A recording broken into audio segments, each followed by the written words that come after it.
Okay, so there is a lot of stuff to do with the Ruby community, and well, stuff sucks. Uh, and there's a lot going on that feels like they're trying to figure out what the people want. And I looking back at all the Ruby YouTubers, and there's one I can't really say his name, Vixid Viewer. Um, he gets a lot of flack for being they say toxic, and he just hating on Ruby, and I was kind of seeing that too, but I continue to watch his videos. I'm actually watching one of his videos right now, one of his old ones, and to be perfectly honest, there's a difference between toxicity, hate, and constructive criticism. When I was looking at Eruption Fang's channel, and I always watch his videos. I love his videos, especially his Ruby content. So it's interesting to see what he has to say about it.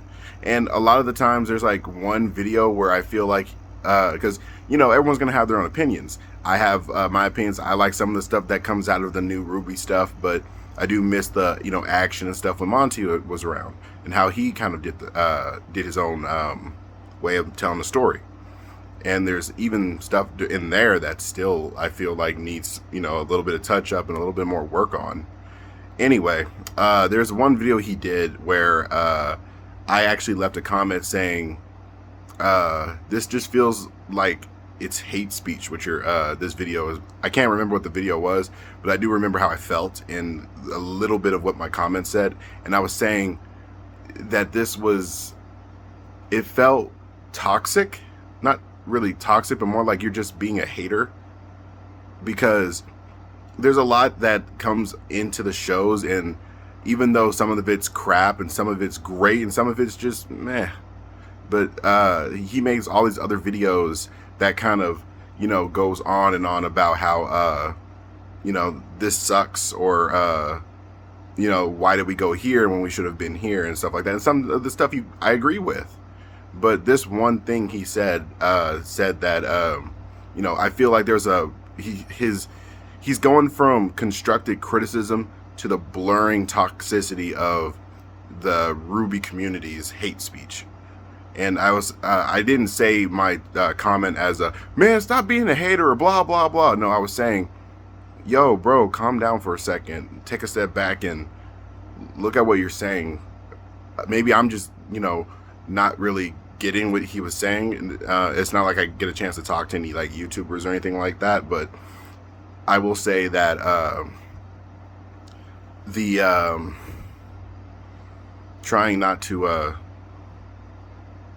I will say that seeing someone that's an influencer who does care for the show, and see him go through that, because I think this was during volume 8, I think. It was either volume 8 or volume 6, because he didn't say much. He said a lot about volume 7, but he didn't go like for its throat, if that makes sense. And it was just after that, I don't know if he's seen my message or anything, but after that, it seemed like he kind of went back to how he usually was and constructed criticism. And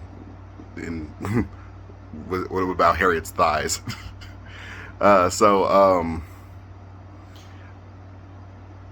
Seeing the constructed criticism turn into just 1 or 100 with a lot of the fandom here, and they don't understand what toxicity is, hate speech is, or constructive criticism, or even just criticism in general.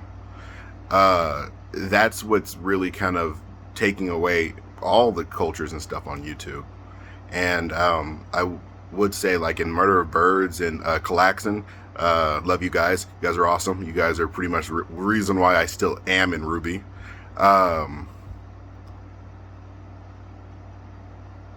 I feel like they're Ruby's #1 fans. And even they have stuff to say about it. And people say, oh, here we go now. Even they're talking about hate speech. No, they're not talking about hate speech. They're giving Rwby constructive criticism. That's what being a fan is.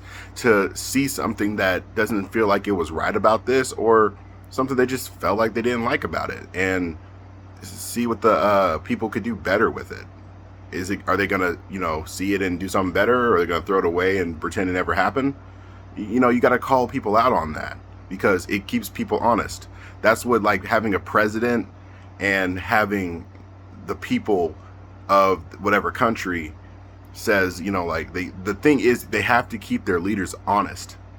That's why we always challenge their ideals and challenge and give them questions and stuff like that, because it keeps them honest. And here in America, I don't know about that, but that's not what we're talking about today. Long story short, hang on.